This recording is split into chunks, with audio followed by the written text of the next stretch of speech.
DCM works. They punched and then they weren't mates. Hey guys, we also, if you didn't know, which you probably did, we have a YouTube channel. If you go to YouTube and type in dcm.works, you can find us over there. Or if you want to see Ben and I play a bunch of dumb games, we upload a let's play every day to DCM I Hate Pie. All of that stuff is in the show notes as always. And if you want to grab some sweet merch, you can. It's all yours. It does cost you cash money. Or if you're a Patreon, every 2 months we do send you a new t-shirt. So if you want to get some of those rewards, you can over at patreon.com/DCMworks. Or you can just buy a shirt from Redbubble. So get amongst it and on with the show. Hey guys, welcome back to the Art for Artists podcast, official podcast of Digital and Creative Media Works. My name is David, DCM, creative director and lead writer at DCM Works, and I'm joined as always by my co-host, Abim. Wasn't as fast as last time. I slowed it down a bit because you chilled criticized me last time, so I just took it. Took it nice and chill. Yeah, I focused on the words a bit. And this week we are talking about the storytelling of Captain America: A Civil War, aka Batman v Superman, the good one. Good. That's certainly a title for it. But look, here's the thing. This movie does a whole bunch of stuff really well, and it was praised. But I have some issues with it, and with some of the storytelling they did. But why don't we start with the stuff in the storytelling that was good that we enjoyed? Because I've got a few things that I need to get to that are sort of interesting that they did, that aren't implicitly good or bad, but that are just different. I think overall it was just it's just an entertaining film. From a storytelling perspective, They did, a typical Marvel thing where if you hadn't seen the previous Captain America film, which I haven't seen Winter Soldier. Yeah. It caught you up pretty well. See, that's weird because that's one of the best Marvel films. Yeah, I can give a fuck. It goes Guardians of the Galaxy, Winter Soldier, Civil War. I understand that Captain America films are the best films in the Marvel universe. Just the second one. Oh, okay. Second one's the Wachowski brothers who did Civil War.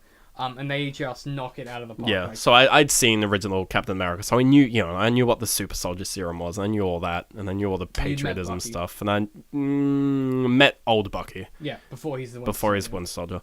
Yeah. But I only made that connection about 10 minutes in the film. I was like, oh, that Bucky, that one. Oh, okay.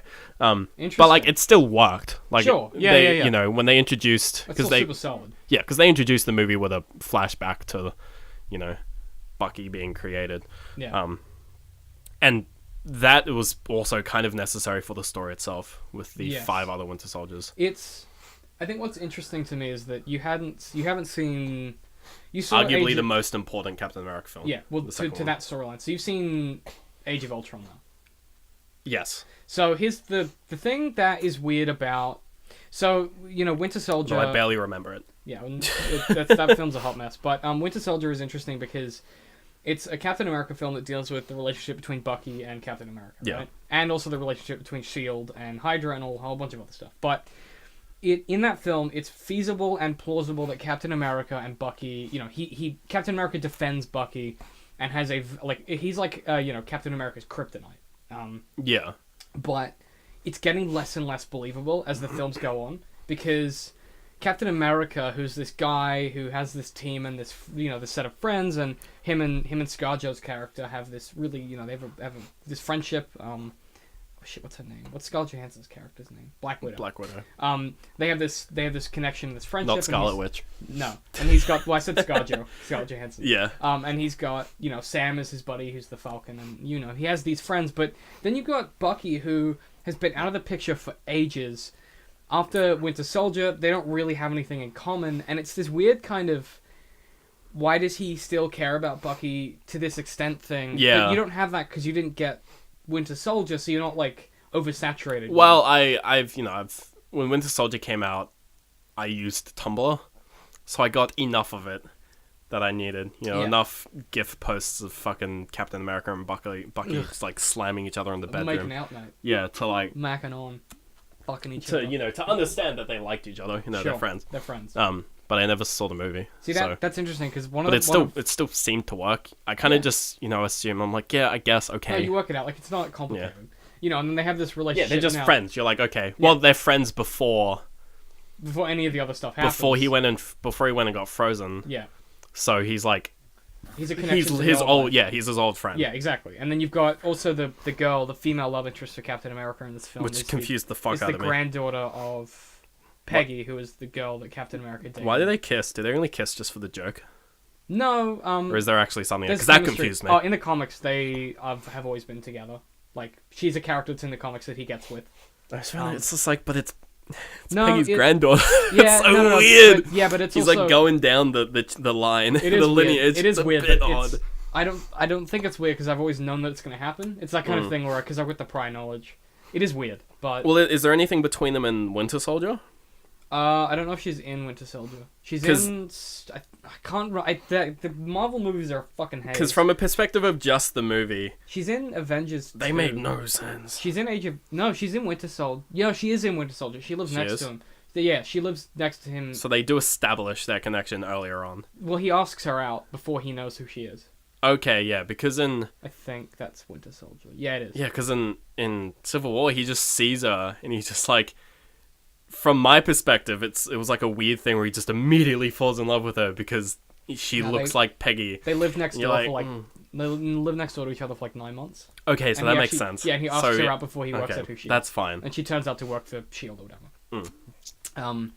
And it's like, oh, okay, cool. And then he finds out and then it just kind of all falls into... Okay, that's fine. Yeah. That just... I was just like, it really is weird. I thought they just played it off for the joke of the pan back to Bucky. That was a pretty good joke. That was pretty good. Like, in my mind, I'm like, yeah, okay, you made up for it, but it's still dumb. They do it. Well, they do a lot of that where they'll have like a moment that's really... It should be cheesy or poorly constructed, and then they will add in a bit of flavor. Like, the Wachowski brothers know exactly how funny to make their films. Yeah. Like, it's just funny enough that when you're not in an intense emotional scene, you kind of relax. Yeah. And when you are in an intense emotional scene, there's a joke in the right place so that you don't stress the whole time. Yeah. So even like, even when during the final conflict where Captain America and Iron Man and Bucky are having their showdown, and you know Cap gets up and he's like, I can do this all day. It's not a joke, but it's a moment of levity that kind of lets you take a half a second to breathe. Yeah, because it's Tony Stark being cocky again.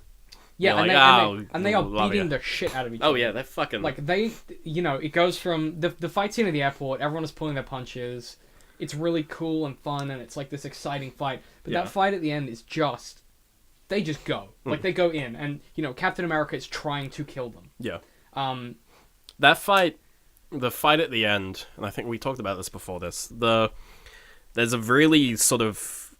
It's not subtle. There's a really, like, drastic... sort of bait and switch with what you expect the ending of the film to be. With the Winter Soldiers. Yeah. Because it's a Marvel film, they've always been...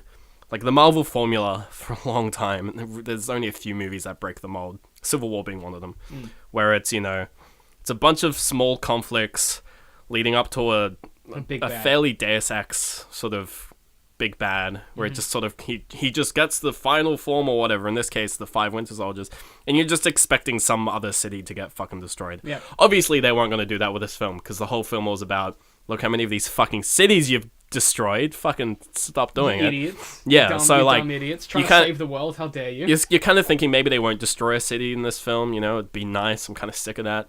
But then when he's like, I'm going to reactivate the 5 Winter Soldiers. At that point, I was like, oh, come on. Like, here it comes, big showdown. Big fight. Everyone's going to be friends. Yeah. Battle, and everyone's mates again. And then when they pull the rug, and it's just like, they're all dead. Yeah.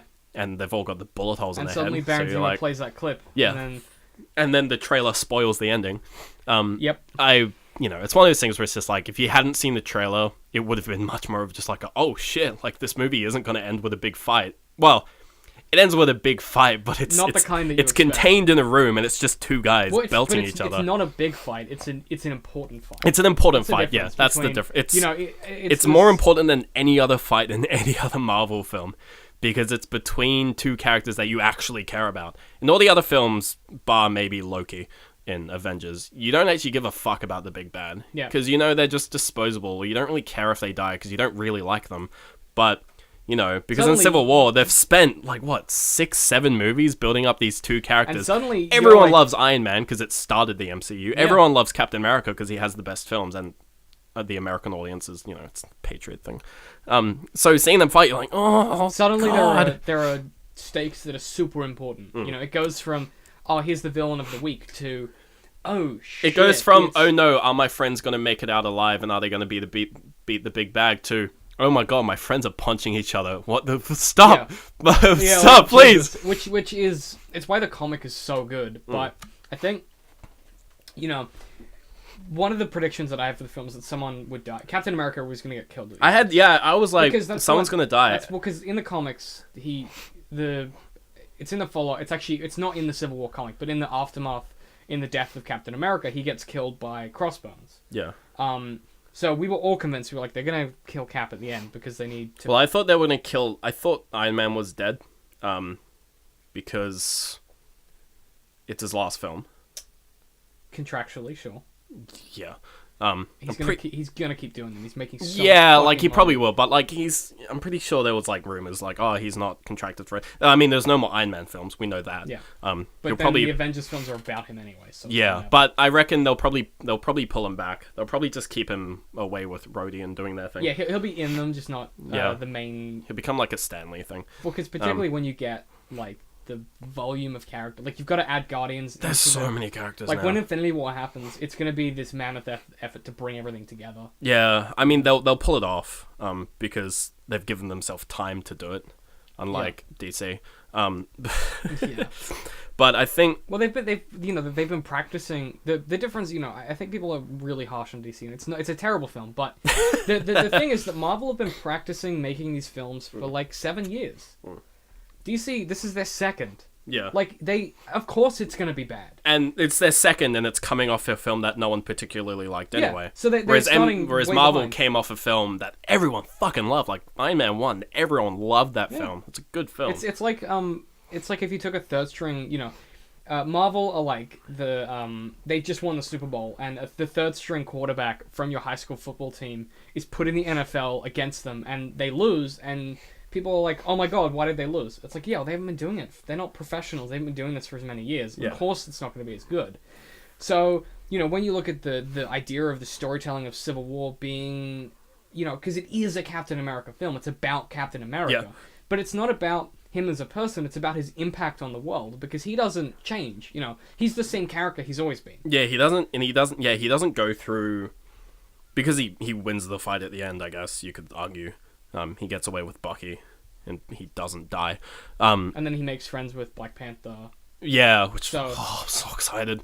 Black Panther is so cool. He's they introduced him him and Spider. We'll talk about the new characters in a minute, but so the idea. Him and Spider Boy. Yeah, we'll talk about them in a minute, because there's some stuff that I want to get into. But one of the things that I think is interesting about their approach to Captain America is that he is a protagonist that doesn't change. He enacts change in others.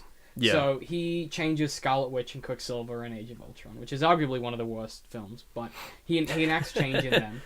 He enacts change in Tony in Avengers. Yeah. And so what you get is for the first time in he's like a hero, but he doesn't change himself. He doesn't change himself, so he's always the same. So what happens is this is the first film where, and I'm a little disappointed that they didn't have him be on the wrong side at any time. He was correct the whole time.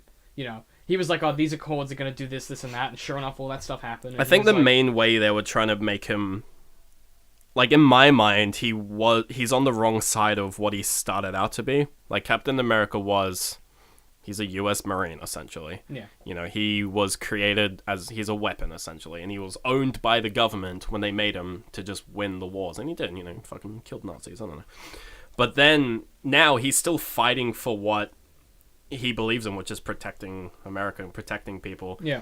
But the governments have changed, and everyone else has changed, and they're all like, no, you're doing the wrong thing. But because he doesn't change, he's still going down he's just straight, he's doing the same thing. Blinders on. Yeah. Yeah. Which, to credit, it's in his character, so he's doing the right thing by what he was, what he was created to do, essentially. Yeah. But everyone else has changed. Yeah, the world's moved on. So from the perspective of everyone else, he's on the wrong. Well, it's this interesting storytelling mechanic that Stephen King had in The Dark Tower, where you get a character, so Roland Deschain, who's he's sort of the main gunslinger. And he leads the group in The Dark Tower, and the world has moved on from gunslingers, and you know, they're kind of like Knights of the Round Table, but they have, you know, instead of swords, they have guns. You know, they have revolvers, and they're kind of worshipped as these characters of myth. You know, like they're like King Arthur. You know, so Roland is treated like he's King Arthur. You know, when he goes through this world, people don't really believe that gunslingers were real ever or whatever. But he's a character that doesn't change throughout the whole series. He's the same. He has one objective and he just keeps going. Yeah. And he's like, I'm gonna get to the Dark Tower, and he just burns everyone else in his path to get there. Yeah. And the point where it changes is when he makes a decision that goes wrong and things turn poor. So I think we're at that point with Captain America where he's realized that the way that he's acting, I'm guessing this is going to be the end of the film, is he's so singular in protecting Bucky and upholding his beliefs that I think this is going to be for us the first time, next time we see him, where he might have changed. Yeah. Because we've hit a breaking point where suddenly he's fighting his best friend who he's supposed to be protecting the world with.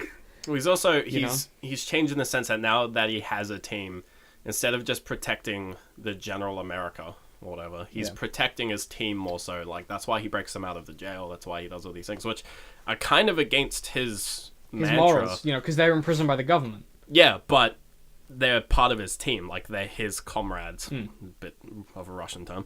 They're his, you know, they're part of his team. Definitely. So he's gonna protect them, you know, because... As if they were family. Yeah. Because that's kind of what he's... And, you know, he says in the film, Bucky is family. You know, he has that connection to those people. So let's talk about the new characters, because Spider-Man is fucking amazing. Let's talk about how good Spider-Man is. Okay, so what they did is they went... Spider-Boy. What happened is someone read more than one Spider-Man comic and then made a Spider-Man in a film. Yeah. And he's so he's good. Very well made. And they didn't have a dumb origin story. Aunt May is getting progressively younger and hotter. It's very odd. Yeah. But the funny thing with that is that she's getting younger, which is against canon, but they acknowledge it in a single line with Tony Stark saying, "Hey, when he's sitting down with in the room, it's just like, it's like, what's with your..." The wording is important because he's like, what's with your strangely young or like strangely attractive aunt? And the strangely is important because they know she's way too fucking young. You hang, the expression in writings, you hang a lampshade on it. Yeah. So it's when you have a character, and Tony Stark is great for this. It's when you have a character in the story that recognizes how ridiculous the story is. Yeah, because Tony Stark can basically break the fourth wall subtly. He does it in the Avengers with that great scene where it's him and Loki in the penthouse. And he goes, we've got a Hulk, we've got a God, and we've got, you know, like, he goes through the list of the people that they've got. What are you going to do to stop us? And that's, you know, it's a great joke and it's a great moment, but, you know, you hang your lampshade on, and it's Tony going, this is fucking nuts. Yeah. But the minute that he says that, you kind of go, okay, it is nuts, but we're down with it, because he knows it's nuts. I think the line is, Loki is like, I have an army and blah, blah, blah. What do you have? And he's like, we have the Hulk. And then they play the scene where Hulk picks him up and beats the shit out of him. Slaps him around like a ragdoll. Yeah. Yeah. And, you know, people kind of... They assume Tony Stark to be sort of... I don't know, sort of almost like fourth wall-esque. Well, he's the most self-aware of all the characters. Yeah. In like, just in a literal sense that he knows... Well, I mean, in the second film, he tells everyone who he is. He's like, yeah, I'm Iron Man. And that's such a non-superhero thing to do. Well, it was Of course, weird, it's in the comics. But then, well, no, it's... Well, not... It's not in the comics? Well...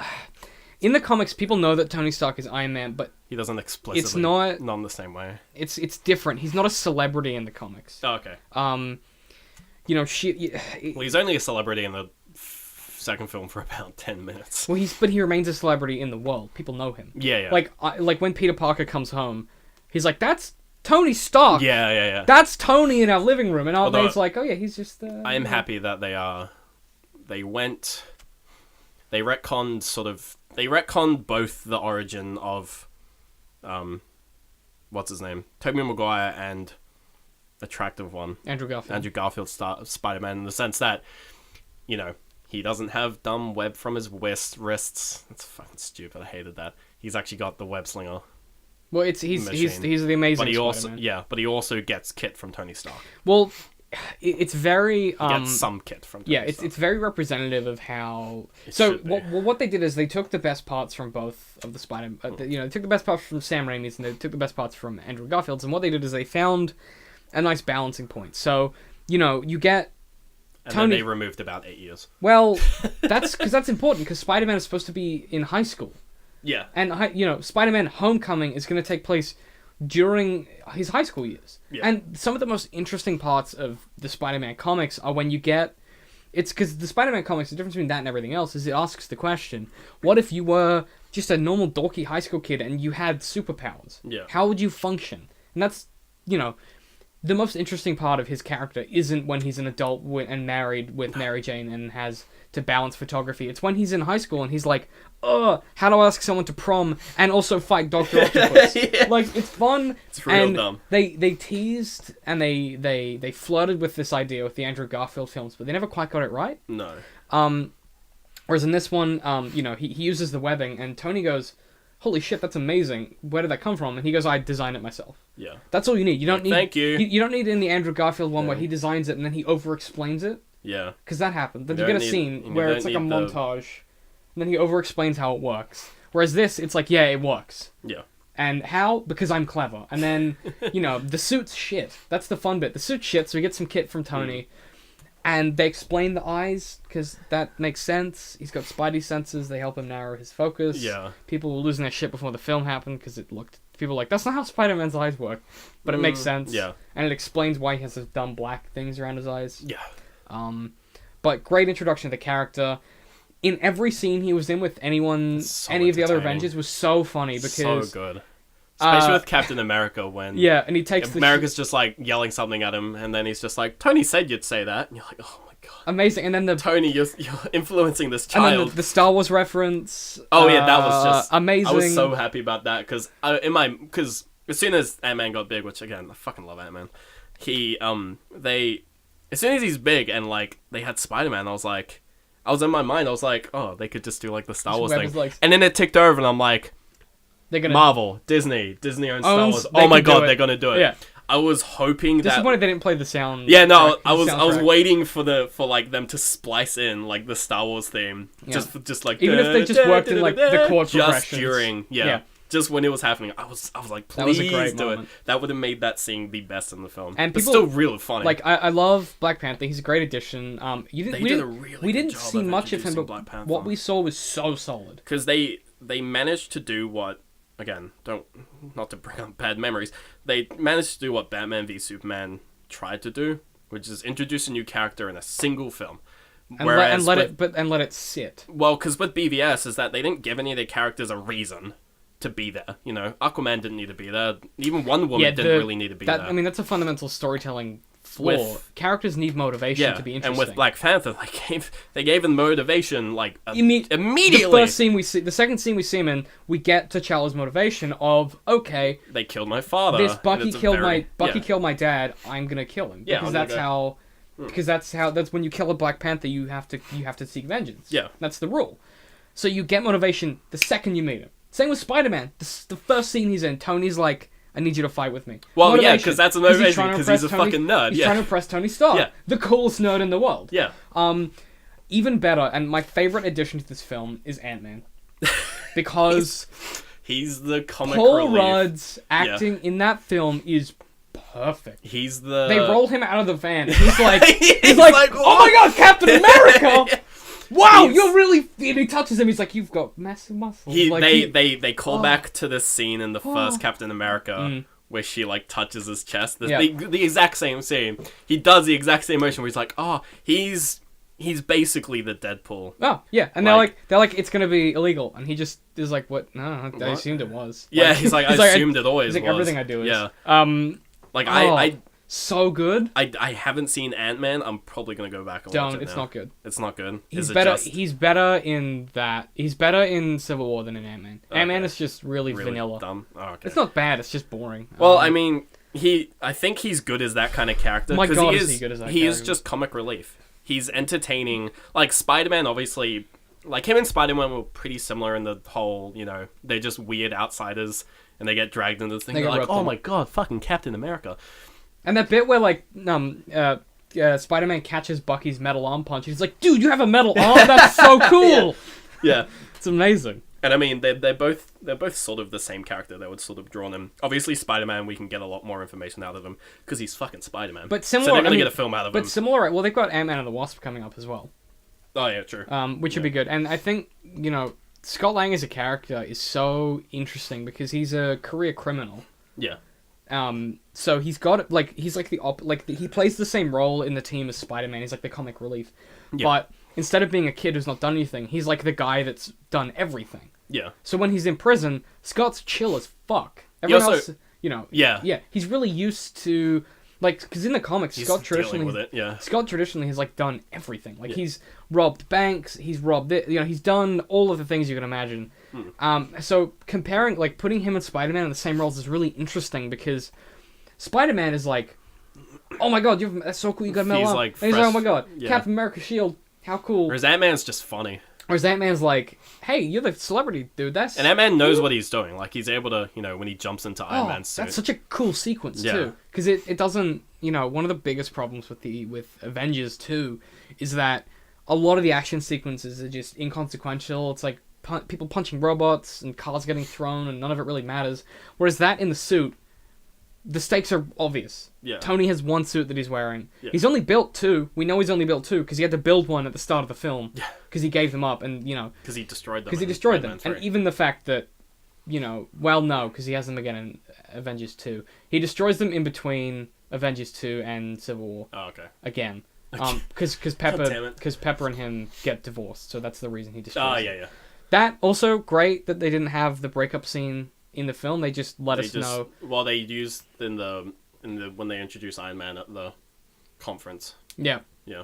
Yeah, we just know that Pepper and him aren't together, and that's important because it, again, like just show don't tell. Yeah, subtle stuff like that. You don't see the incident, you just get the outcome of it. Yeah. Which is really important. Yeah. Because then again, you get Iron Man's motivations straight away in the first scene. Well, his motivation was mainly he kind of got shell shocked by that woman outside, which is a little dumb because it was a bit stupid. You'd think that this guy who's like a super techno genius was the kid that was her son, the kid that he tells the rest of the group, the same person. Yeah. Oh, okay. Which is a little silly because he's the. If I was writing, I would have made it be a different kid so that it shows that. Iron Man learned that this kid died, went out and looked at all the. What we should see is we should see a scene where he's in his office and he's got all the images, all of them, and it's just him staring at them. And he's just looking at them. He's like, "Fuck!" And then he shows, And it's Iron Man, who's alcoholic, so he's sitting there with a scotch in his hand, he's staring at this wall, and he goes, "We have fucked up," because he's a tech genius. He would have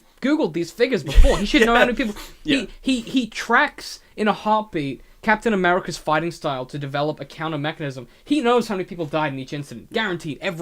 Maybe it's a deleted scene. I don't know. It just needs to be in there. Because it just, don't have the woman confront him. Just have him... I don't think you need it. I think it's very condescending to his character to, because he would know.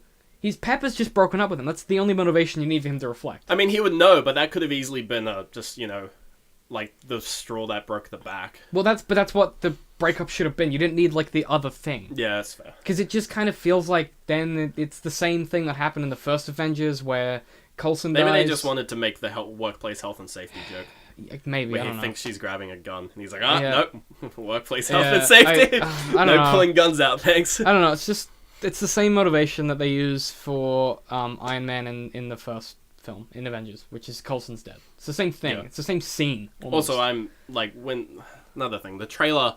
When the trailer sort of, in theory, spoiled Rhodey's death. Nah, he's fine. He's just parallel. Cool. Interesting that they did a good job of not showing that it was Vision, though. The best part about that is that when it happens, Vision goes, "Well, I was distracted." This because that's the scene after that. Yeah. When he's like, "Sorry, I was distracted," because he wasn't wasn't taking into account the fact that Falcon could dodge. Yeah. And it would hit Rhodey. Because he just wasn't thinking, and this is like a super being of like supreme perception. Yeah. That wasn't thinking because he's getting emotional because he's still like a child. Yeah. And he's like, I got distracted, and you're like, holy shit, this dude could like destroy half of the world if he gets too distracted. Yeah. Like, it's crazy. Yeah. Not a strong character in this film necessarily, the Vision, but a good one. He's an interesting character. When they introduced him, they're really gonna struggle with him in the next. If they used him from the comics, they're gonna struggle. I don't think is he getting his own movie? No, he's never really had his own comics. No. Him and Scarlet Witch always get together in the comics, and they have kids, which is complicated because he's a robot. He an AI? Yeah. Yeah. He's an AI with an Infinity Stone in his head, right? He's got the. It's an Infinity Stone, isn't it? Not Infinity. I think it's the Power Gem. No, it's the Mind Gem. Yeah. They're gems in this, not stones. In the comics, they're stones. In this, they're gems. Or it's the other way around. I can't remember. And they're stones. They're Infinity Stones. In the movies.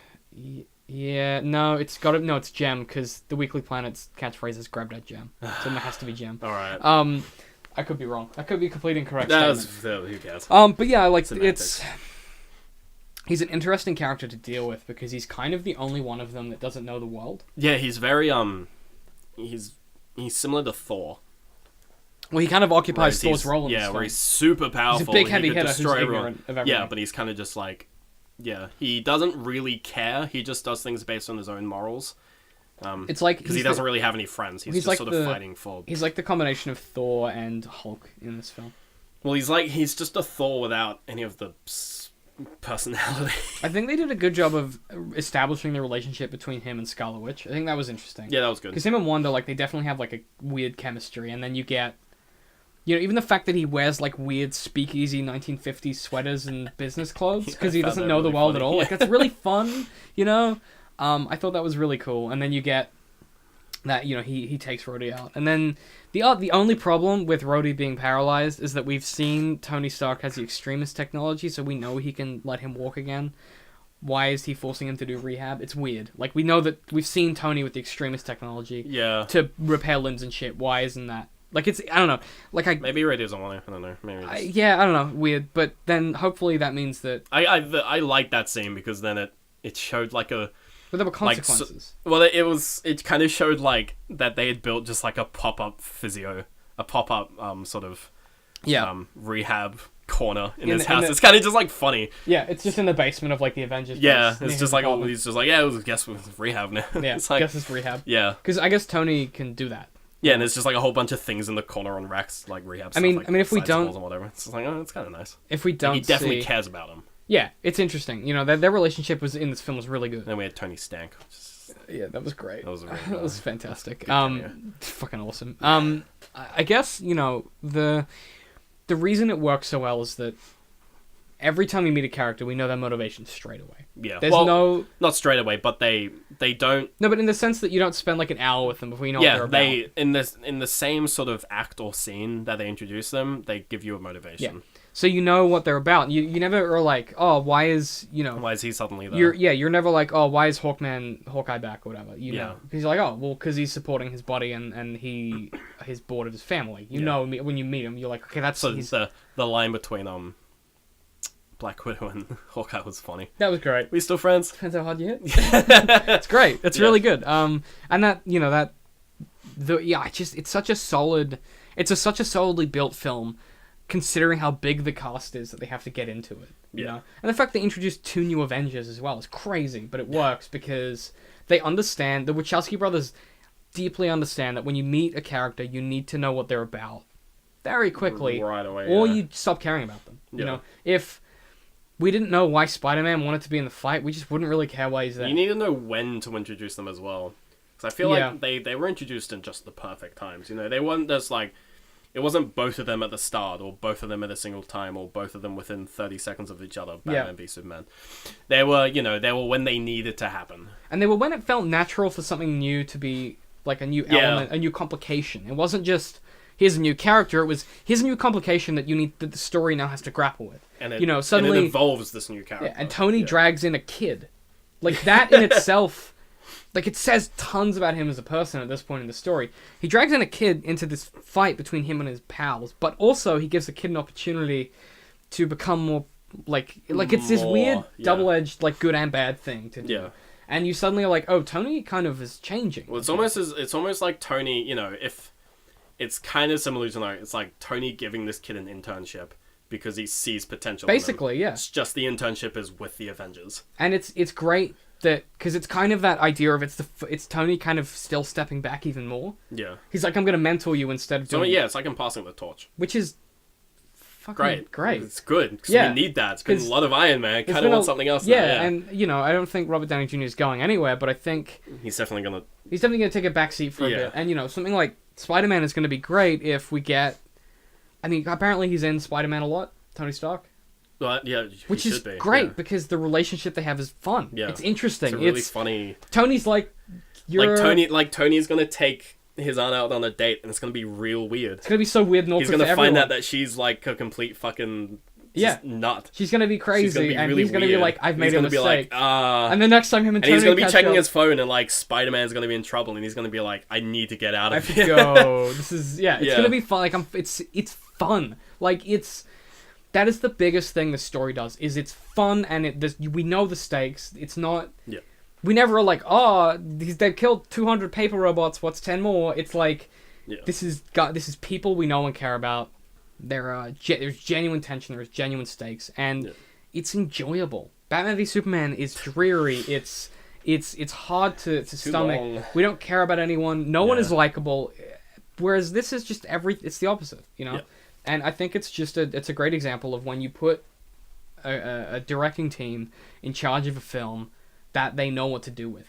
And the Wachowski brothers prove once again that they are talented at storytelling in this world. Yeah. And they are doing Infinity War. So hopefully, huzzah! It'll be good. That'll be good. I'm actually excited for more Marvel films, which is crazy. For a while, I was like, Marvel, come on. I mean, because I don't really care about comic book movie films that much anymore because they just keep happening. Yeah. But this got me excited again, And this got me excited for because there's always like the sort of inconsequential films between the major ones, So like the build up to Avengers, there wasn't really build up to Guardians of the Galaxy, but just Guardians of the Galaxy in general, and like there's been this build up to Civil War. It's like I'm looking forward to the build up to the next big, important film, Infinity War.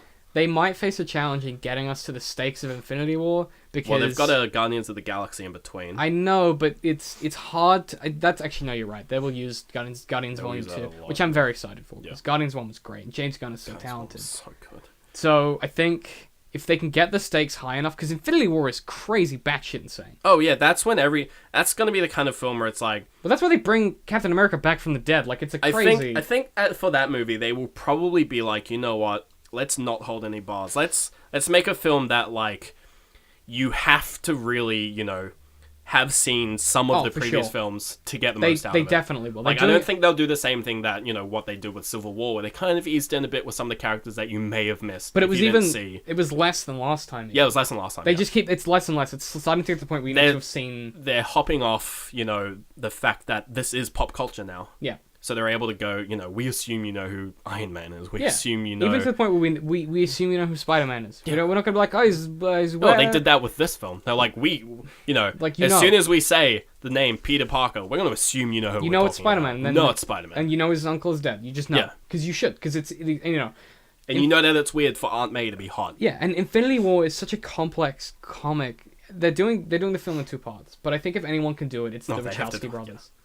So I'm excited. This film and the way that they told the story made me excited for Marvel, which is crazy because I don't care about Marvel. I've always been a DC. I grew up with DC, so I didn't see Deadpool. We'll see the X-Men because we'll see it sometime. Yeah.